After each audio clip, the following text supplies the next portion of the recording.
Thanks for agreeing to this collaboration. We're really excited to do this together. And as you know, travel has come to a halt, and many business trips have been cancelled, right? So which then resulted to companies being more frequent on video calls, doing webinars. We also have done a few webinars ourselves. And this has sort of replaced business travel within the company. We're definitely keen to hear your thoughts. And if you could just, introduce yourself and introduce what Meat Butter is, and tell us how to conduct online workshops that are smooth as butter. Thanks for the intro, Em.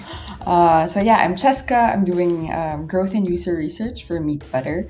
And as you can see now, we're actually recording on our tool. Just to give a bit of origin story as to how we started. We started this back in May last year, and it was also born out of the fact that we ourselves tried to give workshops back in March and April when Corona first hit.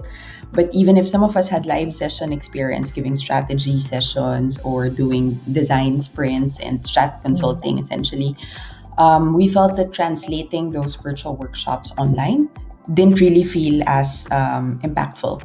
And to an extent, like the value that you impart as a facilitator to participants feels like it's quite flat.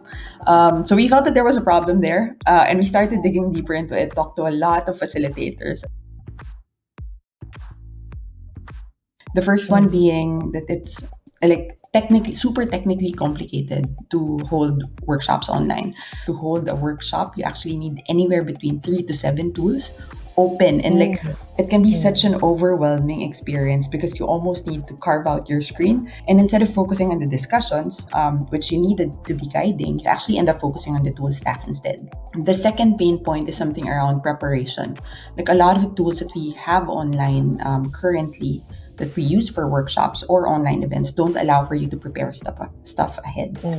And that's such a critical part of making sure that your workshops are actually smooth as butter online. Like if your preparation is done right, then you're saved the hassle of setting up things on the fly, or of scrambling and losing the momentum that you might have. Even setting up things like breakout rooms, and putting people into different rooms can be such a pain when it comes to virtual events, and you can honestly lose participants and their interest when it's not set up correctly. And I think the third pain point was something around, it's so hard to read energy of people online, and it's so hard to read the room and control participants, or even in events, it's so hard to sort of adapt your materials depending on how participants are feeling. So those were like the challenges we had, and because of that, we actually tried designing Meat Butter around the idea of having more delightful and more interactive workshop experience.